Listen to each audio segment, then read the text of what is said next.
What do you want? An attorney general or a weaponization fund and a buffer from federal audits? President Trump, you can't have them both. That's what Todd Blanche's future is all about. The first poll is out on the upcoming South Carolina Republican Senate primary to replace Lindsey Graham. Congressman Ralph Norman, he's leading, but he's trailing undecided, and he joins us to size up the race. The Iran war appears to be expanding in unnerving ways. We've said that before, but we have new reporting from our Margaret Brennan and fresh analysis from H.R. McMaster.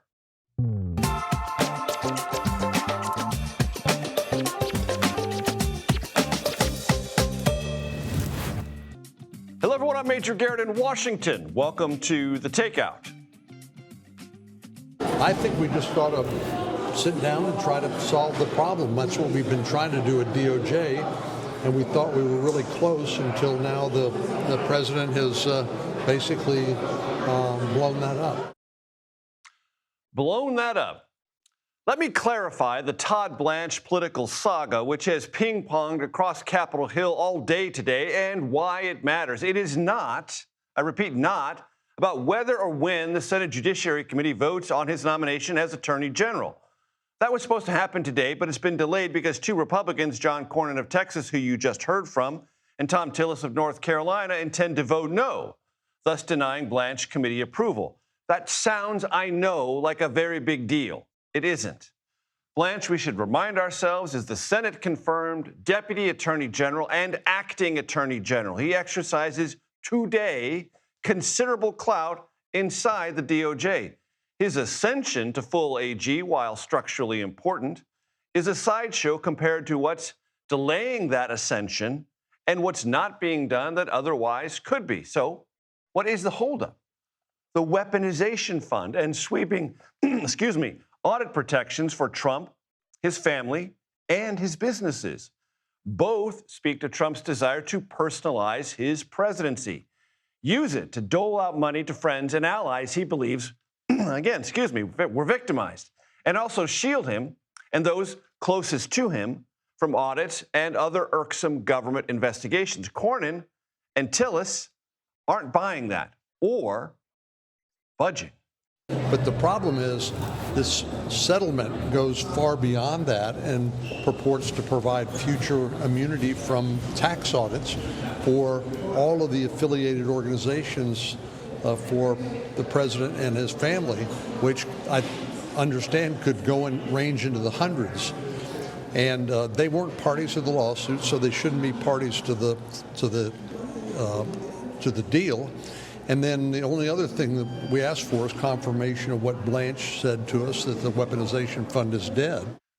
In face of this opposition, Trump today threatened to pull Blanche's nomination until next year, when Tillis and Cornyn will no longer serve in the Senate because Trump helped smother their political careers earlier this year. Our Caitlin Huey-Burns brought that threat from Trump with Tillis. It lends credence to the idea that they intend to use it at some point. What other conclusion can you draw? If I'm a Democrat, I would hold this over our heads. That's why it needs to go. It's politically tone deaf, and the policy is horrible. And it also is exactly counter to what Blanche said.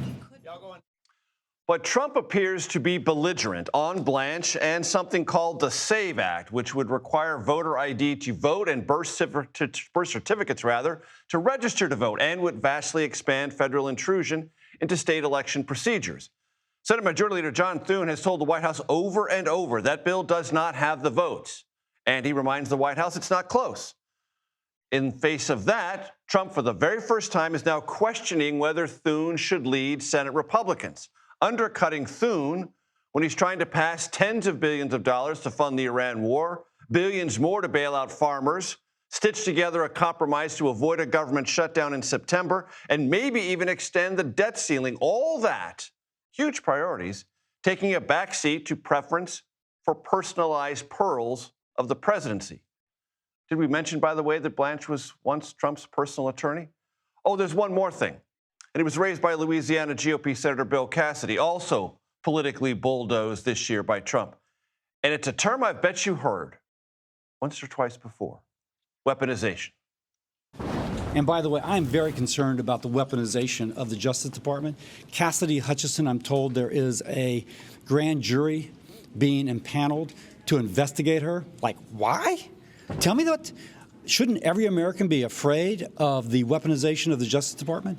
If there's not adequate answers for that, then probably there needs to be somebody else. There are many intrepid reporters on Capitol Hill, but Nicole Killian is among the most intrepid. She is everywhere on Capitol Hill, in subway cars with senators, in hallways with senators, and she will catch us up on where things are with Todd Blanche and also offer a quick reminder for the audience of who Cassidy Hutchinson was. Nicole, great to see you.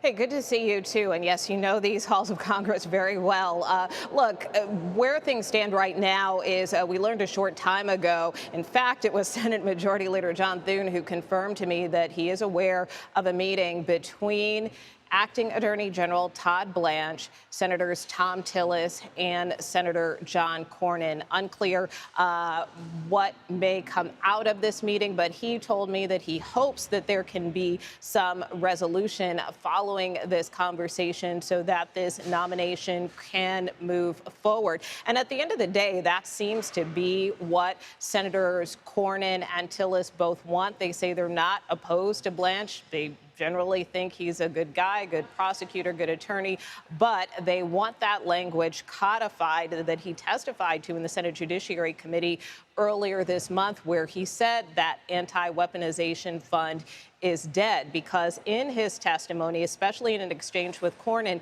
he did note that there is a potential loophole, that it could potentially be revived, because remember, this was part of a settlement that the president's attorneys reached with the IRS. So this anti-weaponization fund was folded into that. And so Blanche acknowledged that it could potentially be revived if those who settled this lawsuit want to enforce it. He didn't think that could happen, but he said it's a possibility. So Cornyn and Tillis want to make sure that this anti-weaponization fund that could compensate people who feel that they were politically wronged, including those who attacked the Capitol on January 6th, won't be paid out by this fund. And yes, Todd Blanche has testified to this time and again that the fund is dead, but again, they want that in writing. And so they have been trading offers back and forth with the Department of Justice, which is why this meeting this afternoon is significant. That being said, President Trump is pointing the finger at both of them for holding up Todd Blanche's nomination and saying that he may temporarily withdraw Blanche's name until Cornyn and Tillis are out of office. I asked Senator Cornyn his reaction to that. Take a listen.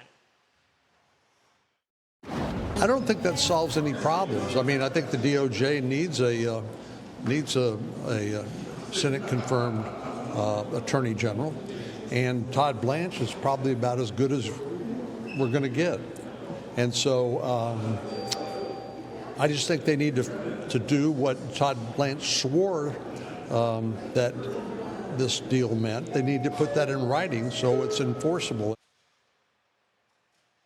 So again, if they can get those commitments in writing, he and Senator Tillis insist they'd be on board with Blanche's confirmation. In terms of Cassidy's opposition, he told me that, he is still information gathering, and that case that he raised with Cassidy Hutchinson, of course, she was a star witness during the January 6th committee hearings, a former aide of former President Trump who testified against him about that attack. So he is concerned that individuals like her could potentially be prosecuted down the line, which is why he wants some more guarantees as well from the Attorney General nominee that the DOJ won't go after the president's political opponents.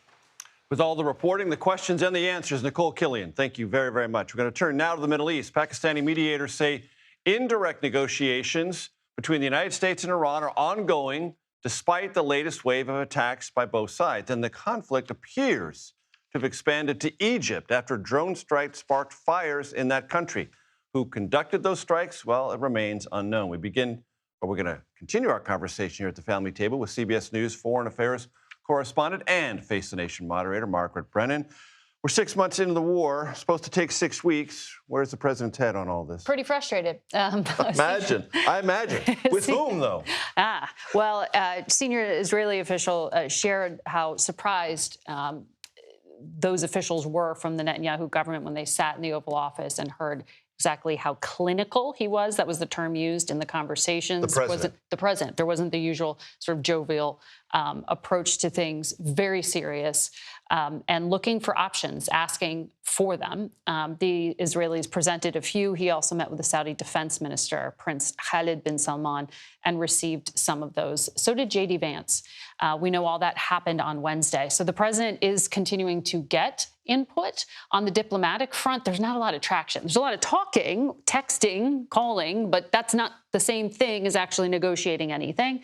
And in fact, I know through my sources that the Iranians had declined the first Omani offer to reopen the strait. They're still hoping to get back there. But it's a lot of hope with the strategy that if you increase some bombing, you might persuade a few sort of pragmatic folks in the Iranian government to broker a deal. And Margaret, in this clinical dissection of options are more military or more economic. Anything else? And a little diplomacy, but I will tell you, thrown in, yeah. but there's a lot of cynicism about that diplomacy in terms of who you're negotiating with, since the IRGC now remains firmly in control of that country. So it's not that you have broken them from an ideological framework that they have committed themselves to, but rather, oh, can we make it so painful with a blockade and continued bombing? The Israelis were prescriptive to the extent that they offered the advice of bombing land, bridges, and resupply mechanisms on land to the United States. The Saudis, however, are very important partners to the United States, obviously very much vested interest in continuing the flow of oil through the Strait of Hormuz and the Red Sea. They're concerned about the Iranian-backed militias in the area. They are offering and have taken strikes, as you saw, against those Iranian-backed Iraqi militias who are sending drones and missiles into Kuwait and into Saudi Arabia. They've taken action against the Houthis, but they don't want that swatting down to then become an escalation ladder where they get drawn into a full-on conflict. So there's the you hit me, I'll hit you back harder, but no one's looking to really escalate in the form of, for example, ground troops or things that could make a decisive difference at this point. You heard General Kane under oath last week before Congress admit, when pressed, that there are limits to air power in terms of leading to the kind of dramatic change that the Israeli government has long championed, regime change.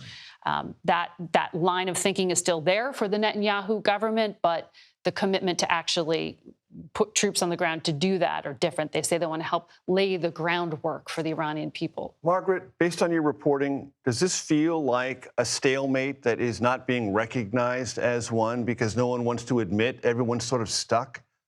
It does. And what stands out to me is the lack of information that's being shared with the American people, not just with the press, but with the public that we see is so frustrated. Anthony Salvanto's polling last week, 78% of Americans said just cut your losses, get out of this thing, even though they support the goals. 69% they don't even understand what it's about anymore. Right, and guess what? So do Republican lawmakers. John Kennedy, who was on Face the Nation Sunday, who said, you want $67 billion, can you tell me what you're going to do with it?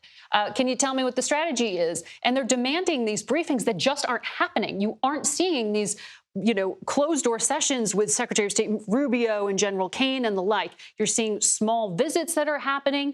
Senator Kennedy said, oh, I'm having breakfast with General Kane. That seems to be the new informing Congress. You get a phone call or a breakfast. Is that really acceptable in treating Congress as a co-equal branch of government, particularly when you're asking the Appropriations Committee for billions of dollars or the Armed Services Committee? So there are a lot of people who want to know, tell me what comes next, and not a lot of answers being provided. All of that seems congested right now simply in the White House as the president weighs his options. And the Israeli partners in this obviously presented a few. Prime Minister Netanyahu, of course, making clear, though, that it is the United States in the driver's seat. They haven't rejoined this combat operation just yet. Great reporting, as always. Margaret Brennan, thank you very, very much. I'm joined now by H.R. McMaster, served as one of several national security advisors during the first Trump administration. He's also a CBS News contributor. HR, always a pleasure to have you here. You know that. You're a friend of the show. You just heard Margaret Brennan. Any thoughts you have on, in addition to what she reported and what the options the Israeli prime minister presented to the president? Well, I think, Major, what you're seeing now is kind of everybody coming to grips with the reality that there's not going to be peace in the region, enduring peace in the region, certainly, or security for the Gulf states or Israel or U.S. interests in the region, or security for the Iranian people until there's a fundamental change in the nature of the Iranian government such that it ceases its permanent hostility to the United States, its Arab neighbors, Israel, and its own people. And so what you see is these negotiations going on using the Pakistanis, and the Qataris as interlocutors, which I think is kind of, counterproductive in terms of U.S. interests, especially now that we know that there's about 400 shoulder-fired air defense systems that China may be providing to Iran through Pakistan. So you have this talk going on, but as you pointed out, and as Margaret pointed out, hey, you're talking to the shop window of the regime. That's not the real regime. The real regime is the Islamic Revolutionary Guards Corps. This is Vahidi and the people who authorized these strikes against a U.S. vessel in Egypt, as well as we're trying to use the Shia holiday of Arbaeen to infiltrate a lot of capabilities into Iraq and to use Iraqi militias to attack Saudi oil infrastructure, all in the service of holding the global economy at risk through the Houthis as well in the Red Sea and increasing the pain point because they think the United States is going to buckle. And you know what? They're looking at those poll numbers too, and it's encouraging to them. And this is why I think it's really important for American leaders at this point to make the case to the American people. The worst thing that could happen, Major, in my view, is we let these guys up off the mat, the RGC. We give them an infusion of cash, and we leave the situation such that they have coercive power over freedom of commerce in the Straits of Hormuz, Bab el-Mandeb, and then can hold the Gulf state economies at risk. But HR, is the Iranian regime and the Iranian Revolutionary Guard Corps actually on the mat? Because months ago, the defense secretary told the country their missile capacity had been decimated, and they're still firing missiles and drones. Yeah, but we took the pressure off, Major. And people are always saying, like, "Hey, were we surprised by the Strait of Hormuz being shut down?" Heck no. In fact, the military campaign was about to switch to the targets that you've seen us hit in recent days when the ceasefire kicked in. And it's the ceasefire that gave them breathing space. They started to dig out some of these drones, dig out some of these missiles, repair some of these missile launchers. I think they are getting some assistance from the Caspian Sea and from overland from Pakistan. It was a Chinese shoulder-fired weapon that shot down the F-15 in the northern part of the country. So I think, really winning in war, this is what maybe some people forget sometimes, means it requires you to convince your enemy that your enemy's been defeated. But our narrative, the inconsistency of it, the continuous ceasefires in this ceasefire war that's going on now, gives the Iranians hope. Remember, right before the invasion of Iraq in 2003, Saddam Hussein, he handed out copies of Black Hawk Down. He basically said, if you just kill some Americans, they'll leave. These last 5 missiles fired at Jordan, this is what the RGC leadership thinks. Hey, I just got to kill some more Americans. It'll put some more pressure on Trump just to get the hell out. So I think, we have to stop encouraging them because I think they are on the mat, Major. I mean, they're getting economically choked out. What you can't do is give them the infusion of cash they will use to reconstitute these capabilities and, as they're already trying to do, reseed the terrorist and militia forces in the region. H.R. McMaster, always a pleasure, sir. Thank you. Hey, great to be with you.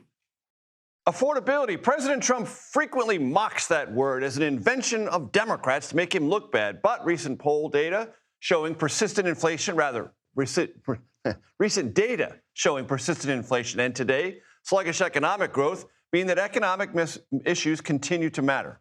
CBS News polling finds both Democrats and Republicans, interestingly, tied on economic approval ratings. That's a shift. CBS News Executive Director of Elections and Surveys, Anthony Salvanto, joins me now. With that shift, and why it matters. There he is. He's straight ahead of me. I don't know why I was looking over there. He's straight in front of me. Anthony, go right ahead.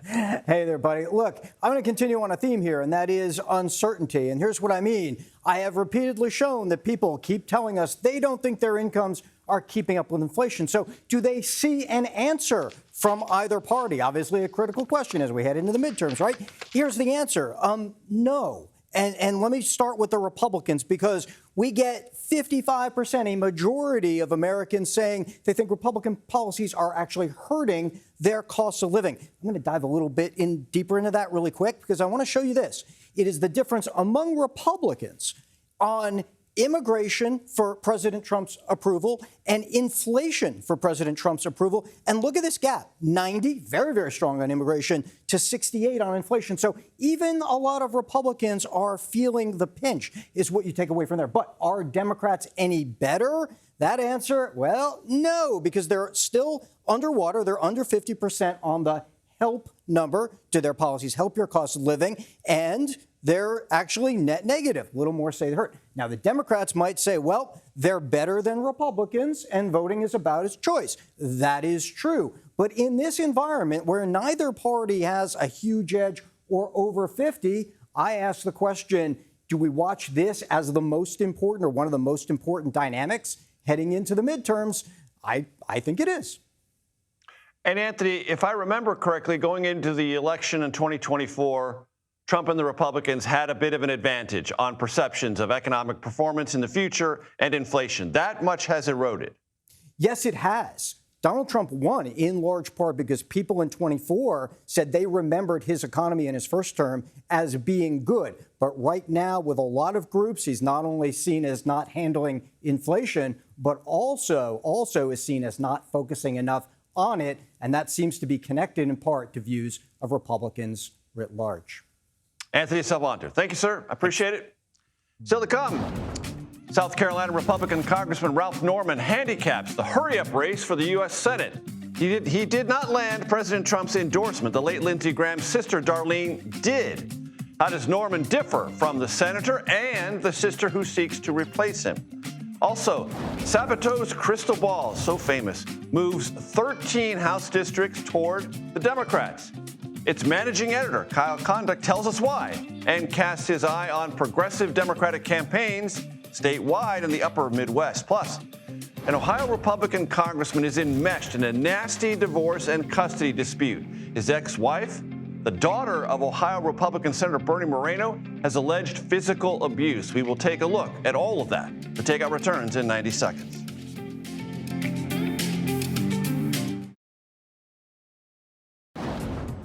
Welcome back to the Takeout. As we go forward, let's see how often scratchy voice syndrome strikes me. I've got a count of 2 so far. A new poll from Emerson College shows a tight race to fill the late Lindsey Graham's Senate seat. Congressman Ralph Norman holds a very slim lead over interim senator and Graham's sister Darlene Graham. Primary, August 11th. No candidate reaches 50%. Runoff, August 25th. Earlier, I asked Norman about the race. Congressman, good to have you on the show. Brand new poll this morning shows you with 22% of likely Republican voters. That puts you in lead. That's the flattering part of the poll. The slightly unflattering part of the poll is you're trailing undecided, which is at 25%. Size this race up for me. Well, first of all, I'm glad to be in first place, but in politics, a day is a lifetime as much as an hour is a lifetime. The undecideds will it be interesting how that plays out come August 11th. I'm pretty excited about the race, and it's likely going to be a runoff with the number of people in it. You're not going to get a majority, so we'll be back at the polls 2 weeks later, and so I look forward to the race and to the debates and everything that goes on in between. Is that poll from Emerson College and Nexstar consistent with anything you've done internally? Yes, it's actually a little higher. I don't know what their universe was, but they are a reliable poll. It's not biased in any way, both geographically and the questions they ask. So I was glad to get that this morning. So that poll showed that 53% said the president's endorsement of Darlene Graham, Senator Graham's sister, makes no impact on their vote. Do you believe that? No, I think it did. I mean, I tried to get Donald Trump's endorsement. I think everybody would. South Carolina's a red state. It went for him overwhelmingly. And that being said, South Carolina voters will pick the next senator. They will choose and they will decide who they want to represent them for the next 6 years. And it's one that we've always held with pride. We have voter participation, and whether it is on August 11th is the challenge all of us have, because it's not your typical voting day. But I think our voters are coming out. When Governor Henry McMaster named Darlene Graham, it was perceived here in Washington, we may have gotten it wrong. As you know, Congressman, we get a lot of things wrong, but it was perceived that Darlene Graham was to be a placeholder, not someone who would seek the seat for the next 6 years. Is that how you perceived it? And what do you think about her decision to go for the whole thing? I think it's fine. I've always felt like major competition is good.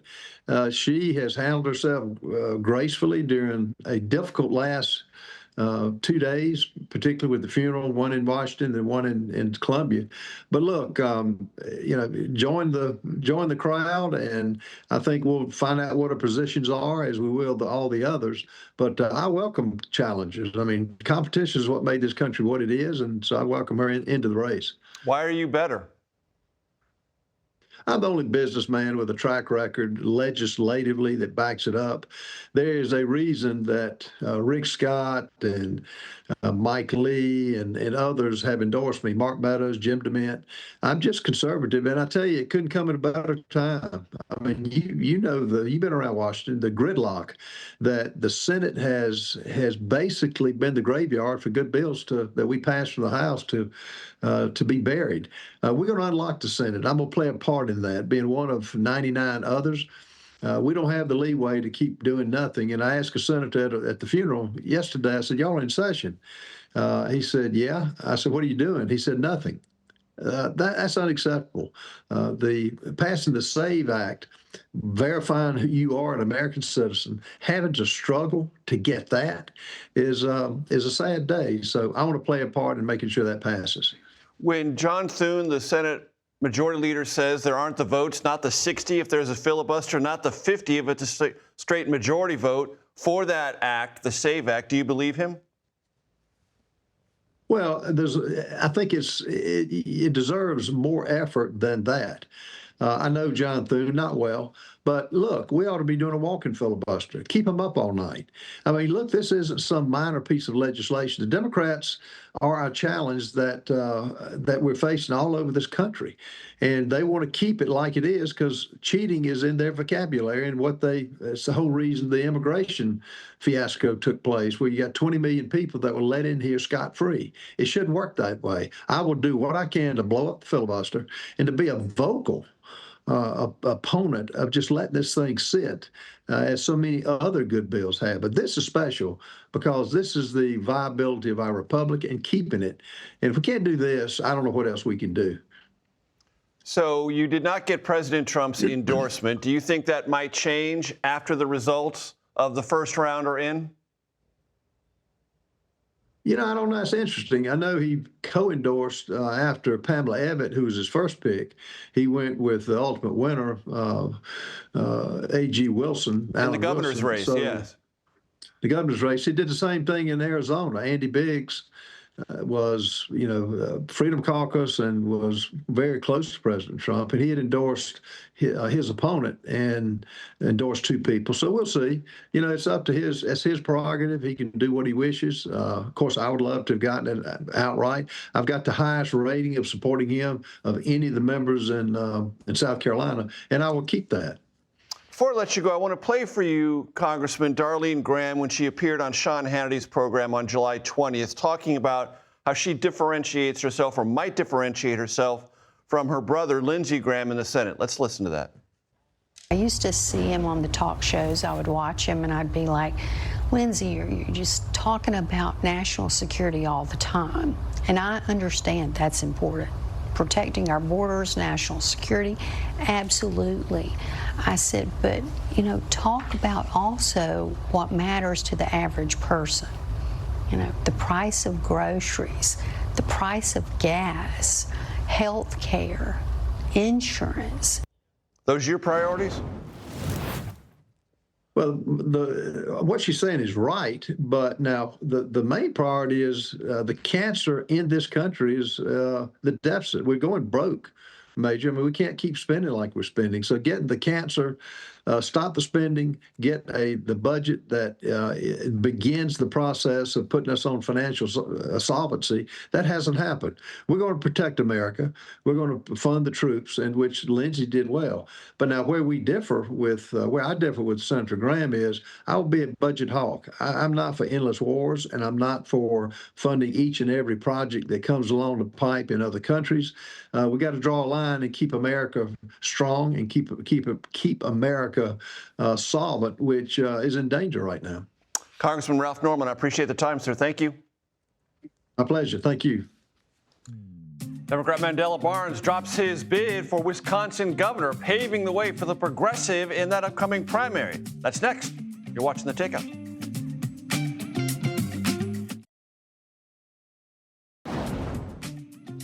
Welcome back to Takeout. Thanks for hanging out with us. University of Virginia's election forecaster Sabatos Crystal Ball has updated its outlook in favor of Democrats, at least in some House races, and in one particular Senate race. Georgia Senator Jon Ossoff's reelection bid shifted from leaning Democrat to likely Democrat, and 13 House seats have a new and slightly better outlook for Democrats than before. CBS News contributor Kyle Kondak is with me to discuss. He's the managing editor of Sabatos Crystal Ball, and he wears a necktie, which I don't disparage because his mother prefers that. And I always defer to mothers with sartorial choices here on The Takeout. Kyle, great to have you here. Mom, hello, great to have you. So I want to talk about the upper Midwest. We have talked a lot about Michigan, understandably so, but Minnesota and Wisconsin also have some interesting statewide contests with progressive components to it. Yeah, it looks like Francesca Hong, who is a progressive member of the state assembly there, she's a big favorite to win the Democratic Socialists of America. She's a DSA'er. Yeah, a big favorite to win the Democratic gubernatorial nomination. In part because Mandela Barnes, trailing by a lot, dropped out today. Yeah, and the quote-unquote establishment, the sitting governor Tony Evers, Democrat, endorsed David Crowley from Milwaukee to try to save this thing and nominate a kind of a no traction. Doesn't seem like it. No, I mean, it doesn't seem like he has any real name ID outside of Milwaukee. And in Wisconsin, the polling indicates young voters are active, energized, interested, and very much with this Democratic Socialist of America candidate, Francesca Hong. Yeah, it certainly seems that way. Primary electorates generally skew a little bit older, and so maybe there could be some sort of shift here in the last 10 days, but she definitely seems like the favorite. Tell me about Minnesota. So there's been, primary that's been going on for a long time for the open Democratic Senate seat there between Peggy Flanagan and Angie Craig, a sitting House member. Flanagan ran to Craig's left. And Flanagan is the lieutenant governor. That's right. Yeah, and it seems she's probably favored, although that one really could go either way. Craig represents a kind of a swingy Democratic-leaning House seat in the Twin Cities area.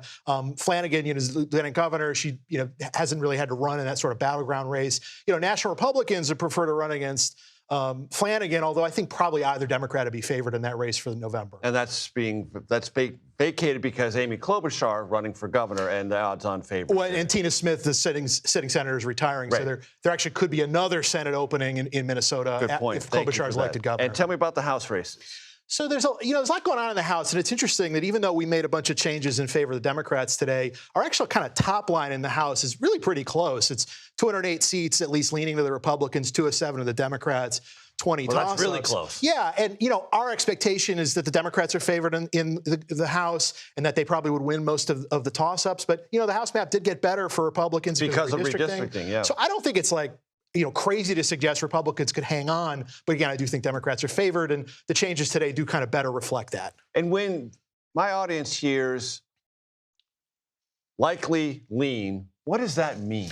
I think from our sort of parlance, likely means that we'd be pretty surprised if the person lost. And so we moved, Jon Ossoff in Georgia, sitting senator, from lean Dem to likely Dem. That doesn't necessarily mean anything about what we think the margin's going to be, because Georgia's a really tight, closely contested state. That race could still end up being relatively close. But I do think where that race sits today, it would be a shock if Ossoff lost. And that's part of what we're expressing. And that is reflective of fundraising, visibility, polling, and a lot of other factors. Yeah, it is a Democratic-leaning environment. It doesn't seem like the challenger, Republican Mike Collins, is really doing all that great. So a lot of things go into it. Right. Not always Georgia Democrat environment, but it seems to be in this particular Senate race. Kyle Kondik, thank you so very much. Coming up, Ohio Republican Congressman Max Miller denying disturbing domestic violence allegations. We're going to break down what's been alleged, some pressure on him to step down, and the counter charges he has leveled. All that next here on The Takeout. Welcome back to Takeout. Republican Congressman Max Miller of Ohio facing allegations of domestic abuse. Miller's ex-wife claims the two-term lawmaker burned her chest and stomach by throwing hot water at her, held a gun to her head, and fractured their 2-year-old daughter's collarbone. Today, she filed a restraining order against Miller. Miller has denied the allegations and alleged his ex-wife is mentally ill and unfairly limiting his, quote, parenting time. Miller is also facing a defamation suit filed by his former girlfriend, Stephanie Grisham, who served as White House press secretary during President Trump's first term. She indirectly accused Miller of being physically abusive. Nikki McCann Ramirez is the co-author of an article in Rolling Stone published this week on the accusations against Miller and his response to them, and she joins me now. It's great to have you with us. There are, in this case, court documents. State authorities have been involved. Tell us what you know.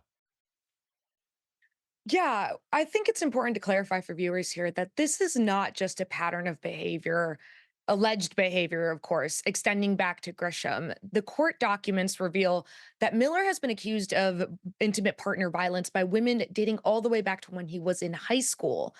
It's the way Republicans have been responding to this, kind of an open secret that Miller has these allegations hanging over his head.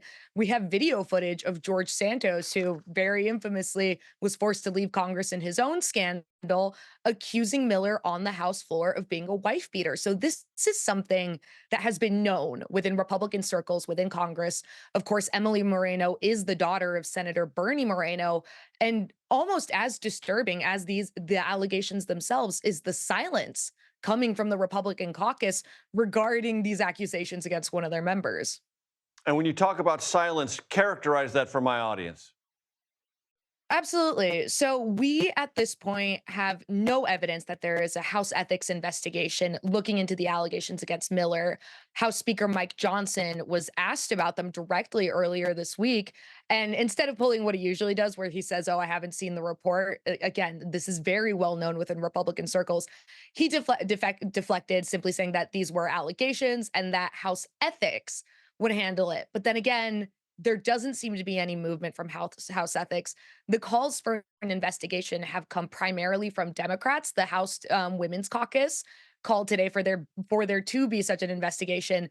But up until now, Miller has denied it. His colleagues have seemed almost supportive, if not tacitly approving. And in the Senate, Senator Bernie Moreno has retained a calculated sort of silence regarding these allegations involving his own daughter. When you say calculated silence, what has the Senator Moreno, again, the father of the alleged victim in this matter, his daughter is married, used to be married, ex-wife of Max Miller, what is he saying or not saying? He hasn't spoken about it in months at this point. Earlier this year, when asked, he said that obviously this was very disturbing and that he wouldn't comment beyond saying that obviously he loved his daughter and that her safety and his grandchild's safety, because there are reports that their young daughter may also have been implicated in this pattern of abuse, that their safety is his priority. But Senator Moreno received some backlash this week during the hearing with Dr. Fauci in the Senate, because he kind of grilled Dr. Fauci, demanded an apology from him over the behavior in the lockdowns, really took him to town in this hearing.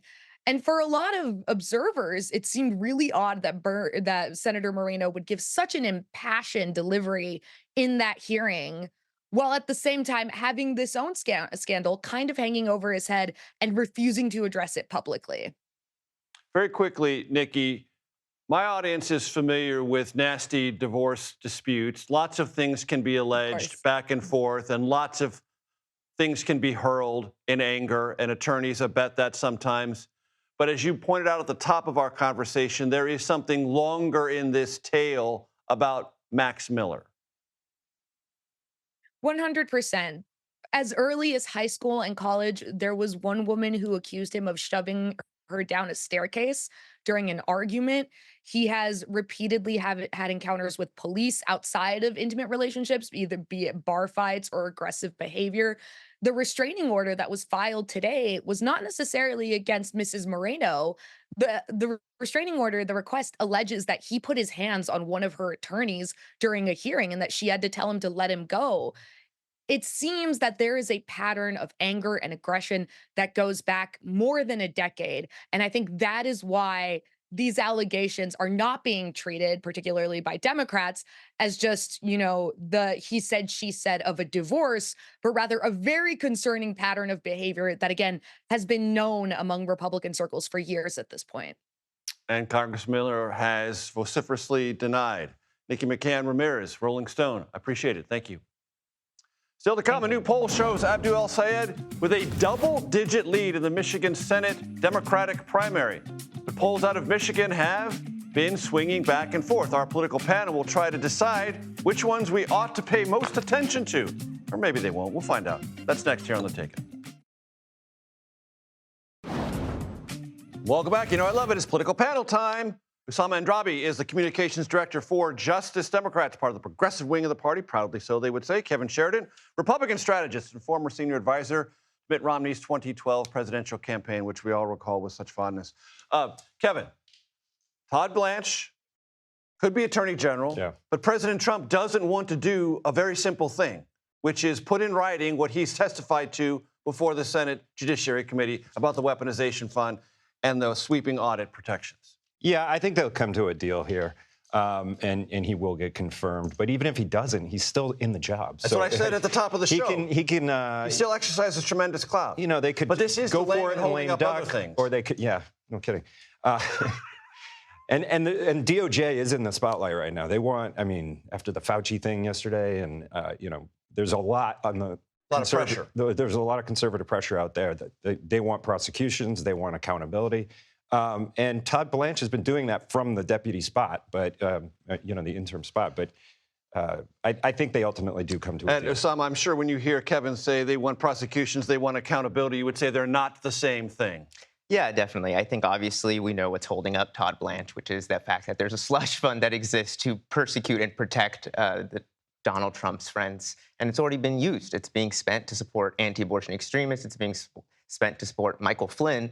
And I think time and time again, what we keep seeing from this Republican Party are news stories about corruption and spending our taxpayer dollars on endless wars abroad and cutting our basic benefits. And that's why they're in the red right now and why we keep seeing that Democrats have a better chance. So tell me what's going to happen next Tuesday in Michigan at the Senate Democratic primary? I think it looks like Abdul El-Sayed is going to be the next Democratic nominee for Michigan Senate. And I think it's What does that mean? I think it's a clear sign that the Democratic Party base is ready to move on from an establishment that has put the needs of corporate donors and lobbies like AIPAC above the needs of working class communities. And that's why Abdul has led really clearly with the one key policy, which is Medicare for all, delivering health care for everyone. And the opposition has no agenda, has no visionary agenda to actually meet the needs of working people. And that's why we lost in 2024 and have a Republican trifecta in the first place. Kevin, Abdul El-Sayed, the nominee in Michigan, means what for Mike Rogers, the Republican nominee in that Senate race? Well, I think it's going to be a really close race no matter who matches up there. But, look, the DSA is on the march, even if he's not in it. He's not. He's been on this program saying, I'm not an ideologue, I'm not a fellow traveler, but he What's the difference? I mean, well, he said he would say there are differences. He's got all the same positions. So, look, the progressives are ascendant right now in the Democratic primaries. I think he probably will win this primary in Michigan. And then it's going to be a lot of money spent on voter turnout and on ads in Michigan because that's a really important race for us. Usama, it was reported today by Axios that Elon Musk is going to re-energize with money the ground game that he helped use in 2024 to help propel Donald Trump to the White House again. Is that scary for you and progressive Democrats? I mean, scary is a good word. I think big money in politics is a pretty terrible thing we should all be committed to rooting out. And I think the most recent success Elon Musk had in elections was the Wisconsin judge primary, where he famously lost and then said, I'm going to step out from funding elections anymore.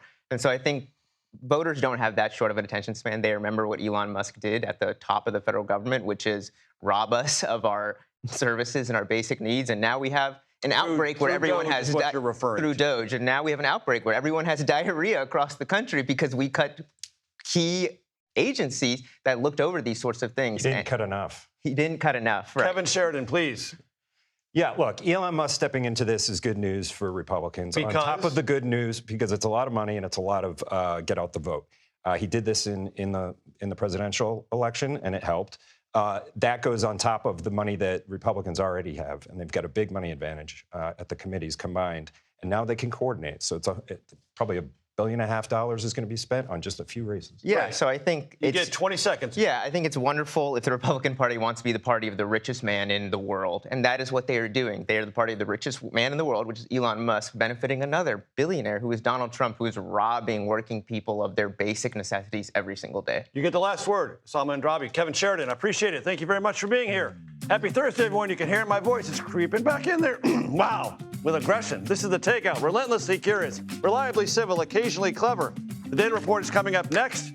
Will there be a savior for my voice? Tune in tomorrow.